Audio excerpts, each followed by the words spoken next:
When your own negotiators are not taken seriously anymore, diplomacy does not just stall, it collapses, and that's exactly what may have just happened to Donald Trump's back channel with Iran.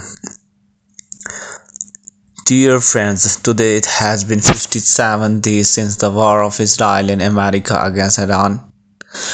While a ceasefire has been in effect with peace implementation ongoing since approximately April 8, just a short while ago this news came, which you must have seen exactly when we were about to start. Around 11 o'clock at that time this news came that a little earlier Donald Trump had stopped Steve Witkoff and Jared Kushner, his son-in-law and his business partner who are his two negotiators from going to Pakistan. He stopped them because according to what they discussed and what they posted, they said it be a very long journey. It will take many hours, even 2 days. Therefore, there is no benefit in it. This cancellation of the trip is basically very important in its timing. I want to present its details before you because I first wanted to read what the American newspapers were saying about it. We already had our own position on this, which I had also tweeted about, and after understanding everything we were going to discuss in it in when they arrived here. Now, talking about Arakchi, you know that this time he was leading the delegation. Bakir Kalibaf did not come. It was said that there was some trust issue with General Wahidi, who is the head of the IFS. I do not think it was such a big issue, but obviously the delegation coming in such small numbers shows that the Iranians already do not give importance to these two negotiators, Steve Witkoff and Jared Kushner, because they have already held detailed negotiations with them in Oman, in Geneva, and earlier in Doha, and they have misrepresented things every time. They even did so in the media, sitting on Fox News and afterward also in front of Donald Trump. That is why last time the Iranians had brought 71 members with them, including journalists and experts. This time they came with a very small delegation, which means they only came to deliver a message which they conveyed to Pakistan. Now understand this detail. You know that Ayatollah Khamenei's successor, Mujtaba Khamenei, is currently somewhere. Based on the information that has come so far from open sources, it seems that he may be in the Russian embassy because the Russian and Chinese embassies are places where Israel or American could not strike. Why do I think so? Because of open source information, America was repeatedly saying in its media and officials were reporting that he might be in Moscow receiving treatment and is severely injured. Then CNN reported yesterday that one of his legs may have been amputated, his face is injured, his lips are injured, and he cannot speak and is under treatment. Now, if we combine all this, the estimate that can be made is the wherever he is in safe hands, most probably because America was repeatedly saying Moscow they must have trapped some information or intercepted something from where they got to know the Russians and Persians might be together somewhere.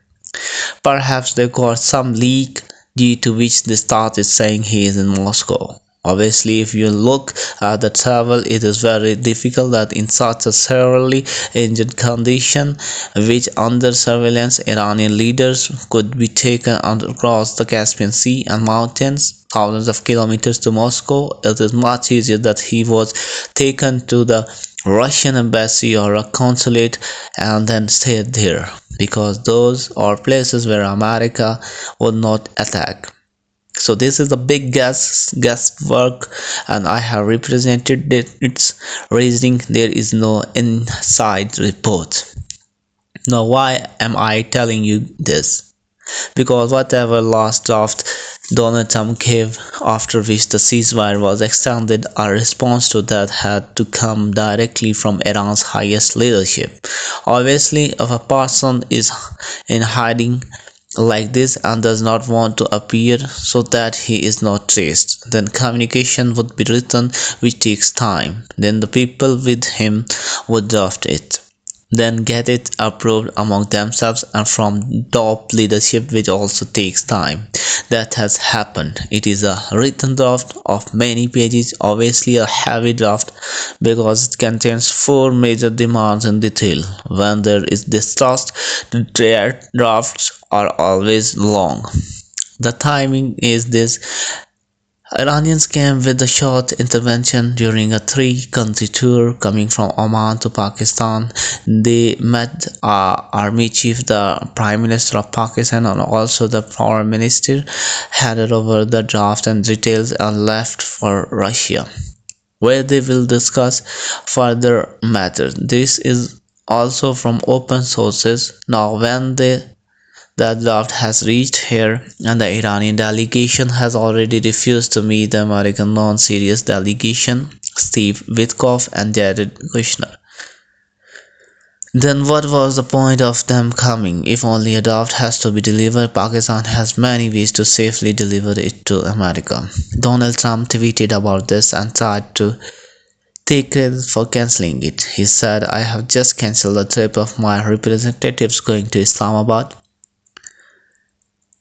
Pakistan to meet with the Iranians." In the second line, he says they were going to meet Iranians, but Iranians had already left Pakistan and refused to meet them. So Trump had no option but to cancel.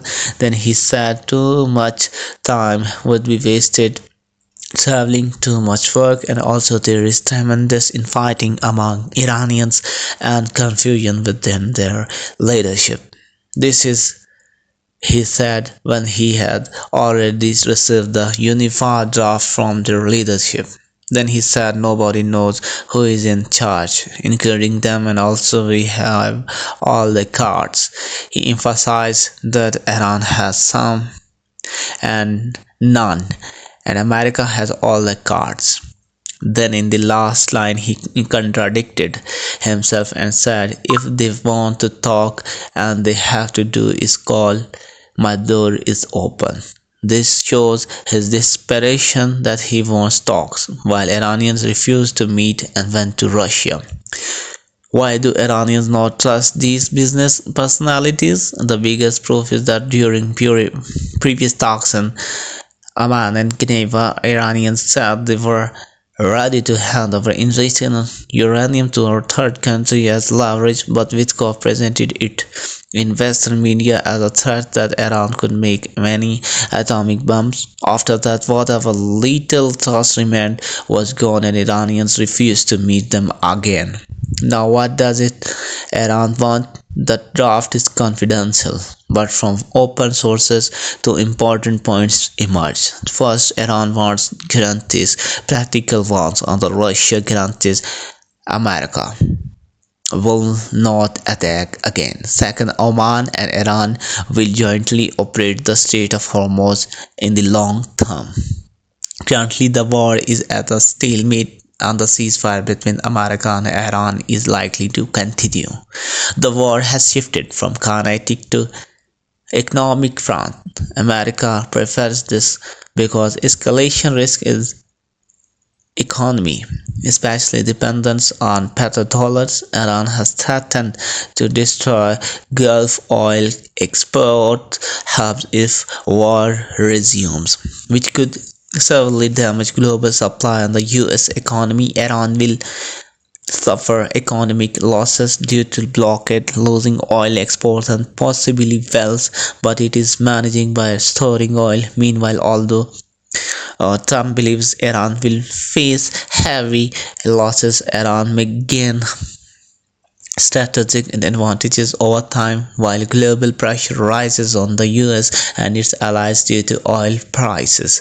Ultimately, America will have to reach a reasonable deal with Iran because a total defeat like Germany in World War II is not feasible. Iran is being economically pressurized, but no but may grow strongly strategically while the US may face weakening alliances and pressure on the petrodollar system. Another misconception is that Iran is losing $500 million daily.